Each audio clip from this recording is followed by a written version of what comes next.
بسم اللہ الرحمن الرحیم۔ السلام علیکم۔ میرے شوہر کی موت ہو گئی اور میرا آگے پیچھے کوئی نہیں تھا، تو میں نے اپنے پاگل جیٹ سے شادی کر لی۔ روزانہ رات کو میرا پاگل شوہر میرے پورے جسم پر پھٹکری پھیرتا اور اس کے بعد رات کا پہر تھا، ہر طرف خاموشی کا راج تھا۔ اس وسیع بنگلے میں اس وقت مکمل اندھیرا تھا اور ہر چیز اندھیرے کی چادر اوڑھے ہوئے تھی۔ اتنا موت سا سناٹا تھا کہ سوئی تک گرنے کی آواز سنائی دیتی تھی۔ میں اس وقت بستر پر لیٹی خواب و خرگوش کے مزے لوٹ رہی تھی جب مجھے نیند میں کسی کے چیخنے کی آواز سنائی دی۔ ایسے معلوم ہو رہا تھا کہ کوئی دبی آواز میں چیخ رہا ہو، اور اپنے بستر پہ لیٹی میں ذرا بے آرام ہوئی۔ چیخوں کا سلسلہ ذرا طویل ہوا تو ایک جھٹکے کے ساتھ میرا وجود ہوش کی دنیا میں لوٹا۔ میں نے ماتھے سے پسینہ صاف کیا اور حلق تک کرتے ہوئے ادھر ادھر نگاہ پھیری، لیکن مجھے کوئی بھی غیر معمولی چیز دکھائی نہیں دی۔ لیکن وہ چیخوں کی آواز کس کی تھی؟ ذہن میں ایک دھماکہ سا ہوا اور میں نے کچھ سوچتے لحاف کو پیچھے کیا۔ میں نے بیڈ سے اترتے پاؤں میں جوتا اڑیسا اور اپنے کمرے سے باہر آئی۔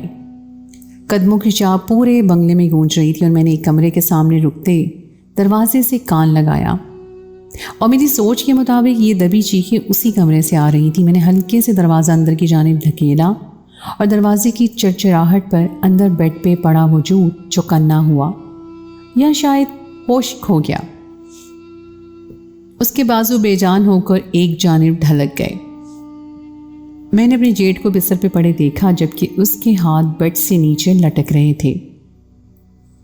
میں نے جلدی سے بڑھتے اس کے بیڈ پر اسے سیدھا کیا اور جگ سے پانی لیتے اس کے چہرے پر چھینٹے مارے۔ اس کوشش سے وہ ہوش میں آئے۔ میرا جیٹ جو پاگل پن کے دورے پڑنے پر بے ہوش ہو گیا تھا وہ اب اٹھ گیا، لیکن چند منٹ تک وہ اجنبی نگاہوں سے تکتا رہا، جیسے سب کچھ پہچاننے کی کوشش کر رہا ہو۔ اچانک اس کا چہرہ سرخ ہوا، شاید شرمندگی سے۔ اس نے مجھ سے معذرت کی کہ رات کے اس پہر اس نے نیند خراب کر دی، لیکن میں خاموشی سے اس پہ لحاف اوڑھتی باہر چلی آئی۔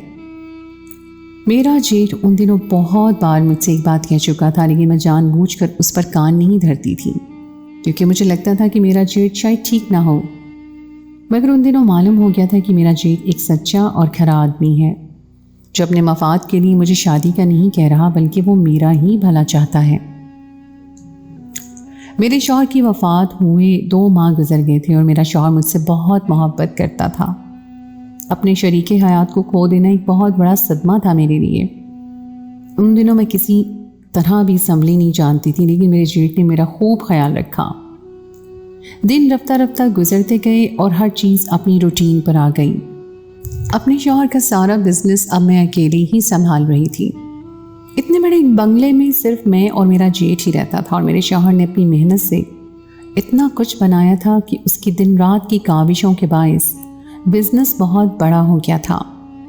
میرا جیٹ جیسے پاگل پن کے دورے پڑتے تھے میرے شوہر کے آسرے پر تھا، لیکن میرے شوہر کی وفات کے بعد اس نے مجھے خود سے شادی کرنے کو کہا تھا۔ وہ مجھ سے شادی کا خواہش مند تھا۔ یہ بات جان کر مجھے بڑی حیرت ہوئی اور غصہ بھی آیا کہ اپنے بھائی کی بیوی پر نظر رکھی ہے اس نے۔ لیکن میرے جیٹ نے مجھے سمجھایا کہ اگر میں اسے شادی کر لوں تو فائدے میں رہوں گی۔ چونکہ میرے آگے پیچھے کوئی نہیں تھا، میں اس دنیا میں اکیلی ہی تھی، نہ کوئی رشتہ دار تھا اور نہ ہی کوئی دوست۔ تنہا اگر اس دنیا میں رہتی تو معاشرہ جینے نہ دیتا۔ ایک اکیلی عورت کو تو ہر شخص غلط نگاہ سے دیکھتا ہے۔ مجھے پہل لگا کہ میرا جیٹ مجھ پر غلط نظر رکھتا ہے، لیکن آہستہ آہستہ مجھے معلوم پڑنے لگا کہ وہ صحیح کہتا ہے۔ میں اب اسے شادی کرنے کے لیے رضامند ہو گئی تھی، بس یہی سوچ رہی تھی کہ ایک جیٹ جو کہ ذرا پاگل ہے اسے سنبھال لوں گی اور اس طرح رہنے کو ایک چھت بھی مل جائے گی۔ صبح ہوتی ہی میں نے اپنے جیٹ کو یہ فیصلہ سنا دیا تھا اور شادی سے رضامندی کی۔ میرا جیٹ بہت خوش ہوا اور اسی دن مجھ سے نکاح پڑھوا لیا۔ اب وہ میرا شوہر تھا، یعنی مجھ پر مکمل حق رکھتا تھا۔ اسے کبھی کبھار دورے پڑتے تھے، لیکن وہ زیادہ تر صحیح رہتا تھا۔ میرا شوہر اب میرا بہت خیال رکھتا تھا۔ یہ کہنا غلط نہیں تھا کہ جس طرح ہر عورت خواہش رکھتی ہے کہ اس کی شریک حیات ایسا ہو، میرا شوہر بھی سب چیزوں پر پورا اترتا تھا۔